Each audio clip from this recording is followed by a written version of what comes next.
외신에서 주목하는 국내 기업과 이슈에 대해 살펴봅니다. 숨겨져 있는 투자 정보 드리는 히든 글로벌 시간. 오늘도 조호진 타키온 대표와 함께하겠습니다. 어서 오세요. 예, 안녕하세요. 네, 오늘 첫 번째 인사이트는 어디에서 가져오셨나요? 예, 그 반도체 종목이 어저께 많이 떨어졌죠. 네. 트럼프 대통령이 이제 우리 시간으로 오전 10시에 이제 중요한 기자회견을 한다고 했는데 아마 많은 분들이 그 기자회견을 통해서 종전과 관련된 뭔가 희망적인 뉴스가 나올 줄 기대했는데 그렇지 않아가지고 이제 기자회견과 더불어서 계속 회견이 진행되면서 주가가 막 폭락을 하다가 어저께 되게 안 좋게 끝났습니다. 하지만 이제 블룸버그가 두 반도체 종목, 그러니까 SK하이닉스, 삼성전자에 대해서 아주 긍정적인 관련된 여러 가지 기사를 내놨습니다. 자세한 내용 한번 살펴보도록 할까요? 어제도 삼성전자가 거의 6%, SK하이닉스가 7% 이상 좀 급락했었죠.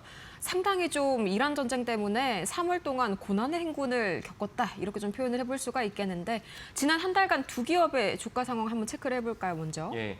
어제 종가 기준, 그러니까 어제 종가면은 완벽하게 3월 한 달은 아니지만 어제 종가 기준으로 1개월 수익률을 갖다 살펴본다면 SK하이닉스가 12%, 삼성전자가 거의 8.5% 정도 떨어졌습니다. 근데 하루 차이로 한 달 정도 수익률을 갖다 살펴본다면 두 종목 모두 2008년 이후 최대 월간 하락폭을 기록했다고 블룸버그가 보도했습니다. 그 정도로 3월 한 달 동안 사실은 전 세계 증시가 안 좋았지만 특별히 우리나라를 이끌어가는 삼성전자와 SK하이닉스의 주가 하락폭이 2008년 이후면 어떤 게 있습니까? 코로나도 있음에도 불구하고 가장 월간으로 최대 하락폭을 기록했다. 그 정도로 우리나라는 안 좋았다라고 볼 수가 있겠습니다. 그런데 이 블룸버그 같은 경우에는 이란 전쟁이 끝나게 되면 이 SK하이닉스랑 삼성전자의 상승폭이 제일 클 걸로 지금 예상을 하고 있다고요. 예, 그렇습니다. 왜냐하면 그 정도로 주가가 떨어지면서 두 종목에 대한 평가가 너무 저평가되어 있다라고 이제 블룸버그가 보도를 한 것이고, 두 번째는 무엇이냐? 두 종목에 대한 기대가 또 크다.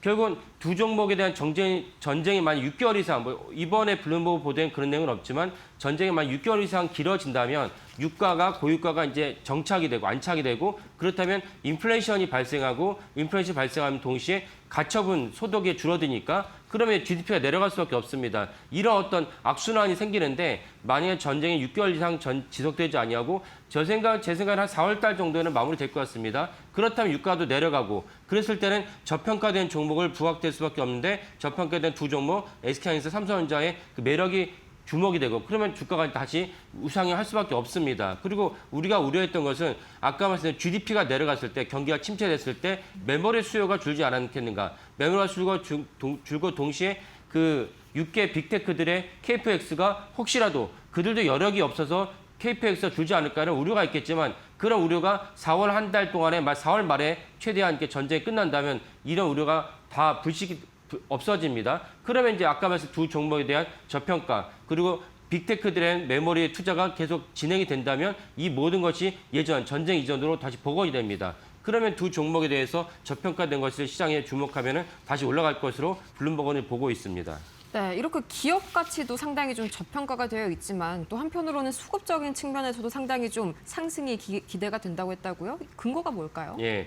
그 두 종목의 기업 가치가 저평가됐다는 것은 필라델피아 반도체 지수가 평균 PR이 이제 18배이다. 평균 18배보다 더 많은 종목도 많이 있죠. 하지만 SK하이닉스 같은 4.4배 불과하다. 그리고 제가 지난주에 노무라 증권, 이번 주 월요일인가 노무라 증권에 이제 보고서를 말씀드린 적이 있었는데, SK하이닉스가 내년도 영업이익 끌어온다면 노무라 증권의 보고서로는 내년에 SK하이닉스의 PR은 2.2배에 불과합니다. 지금 더 낮아졌겠죠. 그렇다면 사실은 이 모든 것을 반영했을 때 같은 반도체 종목인데 필라델피아 반도체 종목의 PER이 18배인데 SK하이닉스는 올해 영업이익 기준으로 블룸버그의 보도에 따르면 4.4배 불과하니까 이 때문에 사실은 SK하이닉스와 삼성전자 주가가 올라가야 된다라고 이제 그 블룸버그는 분석을 했습니다.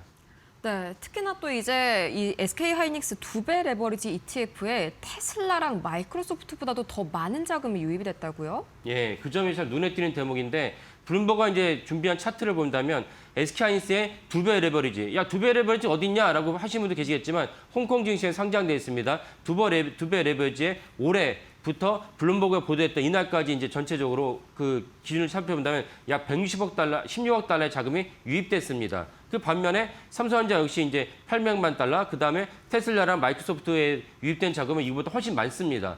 그것은 무엇을 말하는 것이냐? 결국 그 SK하이닉스에 대한 레버리지를 갖다 바라보는, SK하이닉스의 그 주가 상승을 바라보는 ETF가 그 정도 투자가 많이 됐고, 고스란히 해당 투자된 자금, 이건 단일 종목 ETF이기 때문에 이 단일 종목 ETF는 우리나라로 들어와서 SK하이닉스에 대한 주가 상승에 대한 수급에 대한 긍정적인 효과를 낳게 됩니다. 다만 그거 우리나라 개인 자금 아니야라고 볼 수 있는데 저도 그렇게 생각합니다. 많은 돈이 우리나라 개인들이 그 레버리지 ETF를 갖다 원해서 한국에는 없기 때문에 그래서 미국에다 홍콩에다가 자금을 들어간 다음에 다시 이제 그 자금이 우리나라 들어온 것은 분명히 있다 보는데 어쨌건 전체적으로 봤을 때 테슬라나 마이크로소프트보다 훨씬 더 많은 강력한 ETF가 들어섰다는 것은 그만큼 SK하이닉스의 수급도 긍정적이라고 보는 것은 분명하다고 말씀드리겠습니다.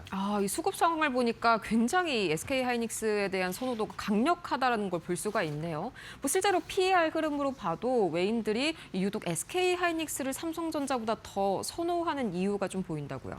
예, 이런 어떤 주가의 어떤 출렁거림과 수급을 봤을 때 또 하나 의문점이 무엇이냐면은 삼성전자가 역대로 2020년 이후로 가장 낮은 외국인 지분율을 보이고 있다는 것입니다. 그러면 SK하이닉스보다는 삼성전자의 매도가 SK하이닉스가 보다 삼성전자 매도가 2배 정도 많은데 왜 그렇게 삼성전자보다 SK하이닉스를 외국인들이 선호하는가라고 살펴본다면 PER 차트를 보면 알 수가 있습니다. PER 차트를 본다면 삼성전자랑 그다음에 주요 종목, 예컨대 필라델피아 반도체 종목, 그다음에 TSMC에 대한 PER을 보면은 SK하이닉스가 그 가장 저평가되어 있습니다. 아니, SK하이닉스 저평가되는 것은 아까도 얘기하지 않았냐?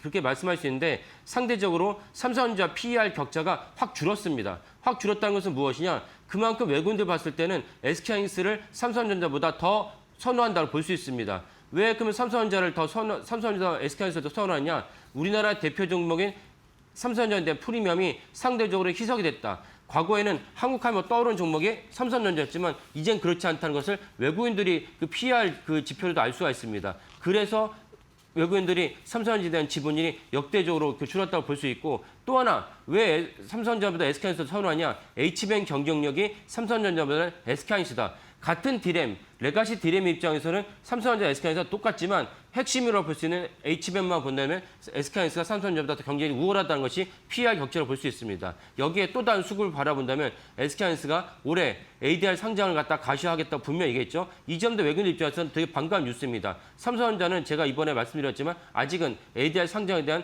긍정적인 움직임이 없습니다. 이 때문에 외국인들이 이왕 투자할 거면 삼성전자보다 SK하이닉스를 투자할 수밖에 없다. 이렇게 보시면 되겠습니다.